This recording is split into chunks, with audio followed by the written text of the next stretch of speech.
Hi, welcome to my Blood Mage guide for Tainted Grail Conquest. I'm Icon and we will discuss a new character class today. As usual, I will talk about the playstyle, pros and cons, build ideas and equipment stuff alongside of the video. So let's introduce the Blood Mage to get started. The Blood Mage is a different iteration of the Summoners, which revolves around sacrificing your own HP a lot. They also feature the overcharge mechanic, which is quite interesting. So first off, all your minions get activated and promoted at the start of each turn. This is quite fun. If we look at all the summoners critters don't get activated nor promoted.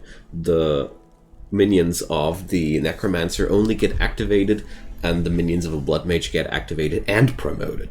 But they will die once they reach a level above 4. They will go into the so-called overcharge mode. Whenever a minion has went into overcharge, there's a different effect. And as with all the summoner classes, we start out with a different minion of our liking. I personally love to start at every point with the golems because I personally like that. Our ultimate skill does overcharge a minion directly. The more charges we have, the stronger the magnitude of the overcharge skill is. And that's pretty much all about it. We're going to go through a couple of fights now again. I'm going to demonstrate how the class works, and then we're going to talk about the build ideas and such. So, just like with all the other summoners, you rely on your minions to do damage. They inherit your baseline damage, so it's quite interesting to keep them to keep your own stats high. Unlike other summoners, all your critters cost you max HP percentage. This looks quite nasty at the beginning, that you have to pay all your monsters with HP, but believe me, as a Blood Mage, you're not suffering from that too much. So let's get through the minions. Your Fae gives you ultimate charges, just like you're used to it by now. And in overcharge mode, she increases the damage of a Blood Mage and decreases the damage of all enemies. This is a really great enabler for big burst combos or a big disabler if the enemies come up with a lot of damage. Either way, overcharging your Blood Fae is always a good thing to either prepare your attack or go into defense. The Blood Golem redirects damage as we are used to it. He doesn't lose any armor by taking damage or anything like that. And when he promotes, he even gains armor, change armor by 50% of the Blood Mage's armor. So his promotion effects are making him even tankier turn by turn. The most important thing here is when he overcharges, he heals all allies. The overcharge of your Blood Golem is your main way of keeping your HP rolling. And the Abomination works just like as you're used to it. AoE damage and extra AoE damage when it's overcharged. Keep in mind that this combines into 2 hits, like 1 hit to all enemies and another hit to all enemies with 200% damage. As a Blood Mage, you always have Blood Preparation available, which is a spell which allows you to draw a random summon card from your deck. Really potent and really lovely to play with, and I really like that one. Let's summon ourselves the Worm so we can feature the last of the critters here. And as you see here, the amount of hits dealt is equal to the level of this creature. And passively it reduces the enemy's armor per hit, and while being overcharged it reduces the armor even more and deals even more damage. So overcharge is simplified: more damage for your damage dealers, healing on your golem, and debuff on the enemy damage and buff on your own damage on the Fae, and that's that. I know that's quite a lot to wrap your head around, but as soon as you have played the Blood Mage a little bit more, you notice that it's less and less difficult. So we're going to slap the protection on the golem to make him a little bit more tanky. And as we see here, we're winning it quite hard. Minions are going into level 3 now, and we can just smack the rituals on the worm here. Oops, wrong order. Promote your minions before you let them act, because they get so much stronger from that. And before your fight ends, always try to use your ultimate if you're able to sacrifice away the golem if you lack HP. This way you can mitigate the damage you received from the fight quite easily. So that's your basic way of dealing with situations like that. With the cards for the summoner, of course, everything which offers HP is way to go, because your ultimate charges up with every time you offer HP. Every single time you offer HP, you gain another charge. And these charges are really, really powerful. For the perks, there are a few perks which do give you healing effects, or things like here, activated after summoning, or promotions directly after being summoned. Promotions after directly being summoned are really, really good for the Blood Mage, because his baseline playstyle is all around getting the minions on their top level as quick as possible, utilizing them as hard as possible, and then summoning new ones. The only difference there is sometimes there are a few minions which you want to leave alive longer. My personal favorite for that is always the golem, but I mean that's pretty easy to foresee, because the golem, well, he tanks for you, so you don't want to blow him up directly. But apart from that, all the Blood Mage's minions work like that. They are the strongest on the highest level when they are just overcharging. So that means the Blood Mage's playstyle is a very volatile playstyle.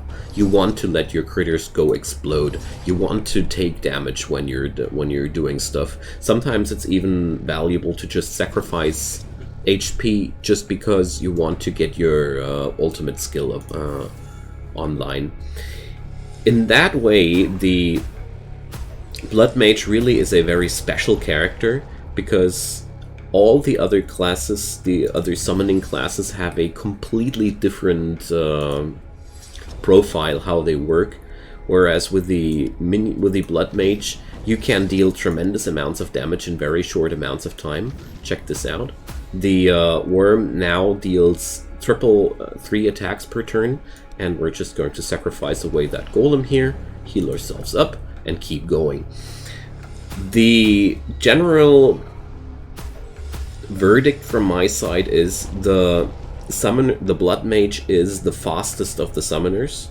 His kit is revolving very, very quickly. He's not as sluggish as the other summoners. His high damage numbers also make him really good at bursting enemies. And he's really, really good at ending fights faster than other classes. Also, it's pretty cool to have these HP sacrifice mechanics going. And I personally felt like the Blood Mage is a very, very dynamic class. But as you see here, you really need to have a good pacing and a good feeling for when your minions are used best. So for example, we're going to overcharge the Abomination now and nuke them away. So personally, I would summarize the playstyle of the Blood Mage as very burst reliant, or no, very burst heavy. He can deal with situations a lot faster than the other summoners can, but his downside is that his volatility makes him tumble really easily. So you need to foreplan your turns way more than with the other summoner classes, because he can break down way faster than the summoner or the necromancer. My personal experience was whenever I had a good run with a Blood Mage, the game felt like it was super easy until I did one brutal mistake and then I suddenly died. All of a sudden, just in one turn, bursted away to nothingness. To avoid that, play really smart around your golems. They are most of the time the only thing that stands between you and getting mopped, and always try to utilize your phase as well. Ultimate charges are really, really powerful for the Blood Mage, because a 400% magnitude overcharge effect can really wreak havoc upon your enemies, especially if you use it on a entirely out-leveled minion, because the thing is, this skill works better the higher the level of your critters is already, because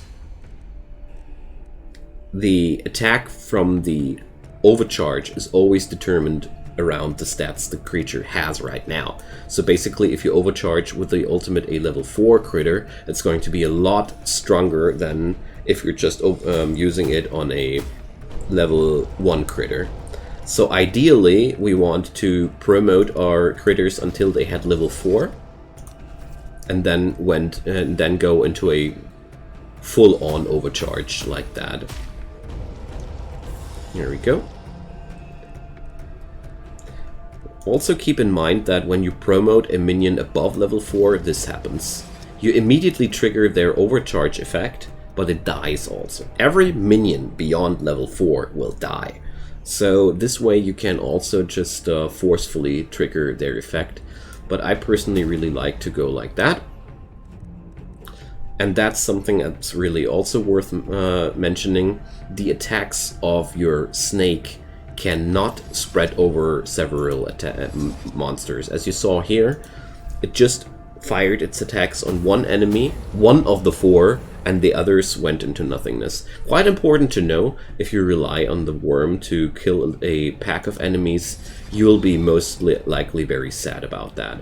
So we're going to make a blood preparation here, promote this dude, and then sacrifice the golem, and then ritual away. My personal experience was that it's also a pretty decent idea on the Blood Mage to keep up some barriers whenever you can, to avoid sudden lapses of minions. Because I made the experience that sometimes you just don't have the minions that you need. So if you slap on a barrier every now and then between the turns when you have 1 energy point left, you can mitigate these pauses without just blowing yourself up. Okay. Gonna see you guys in the village. I think I said enough about the playstyle. Back to the village we are. So, at the runesmith's place, let's talk about runes. I personally really like the stand rune for the armor, because I made the experience that high max HP pools are really cool for the Blood Mage.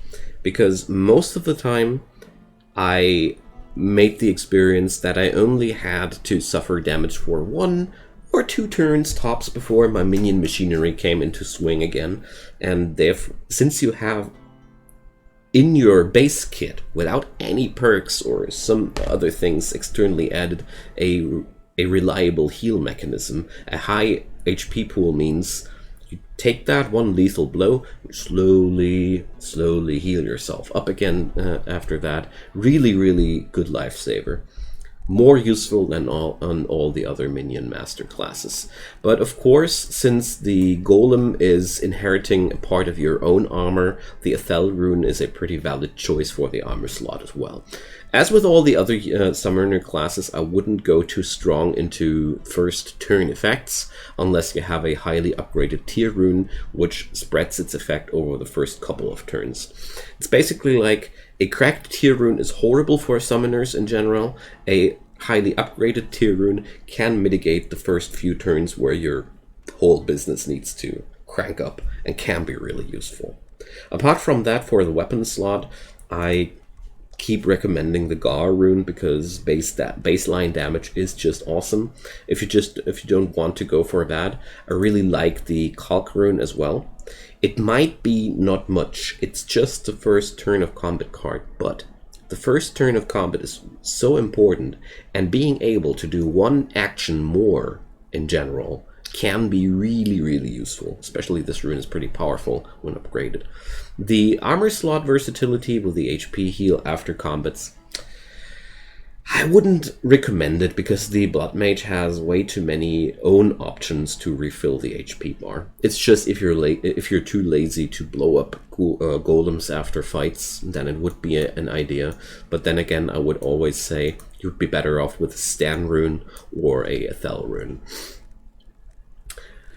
Weapon slot wise, there is also that one rune which increases your damage per card played. I would not recommend that one because the Blood Mage's energy pool stays rather lowish.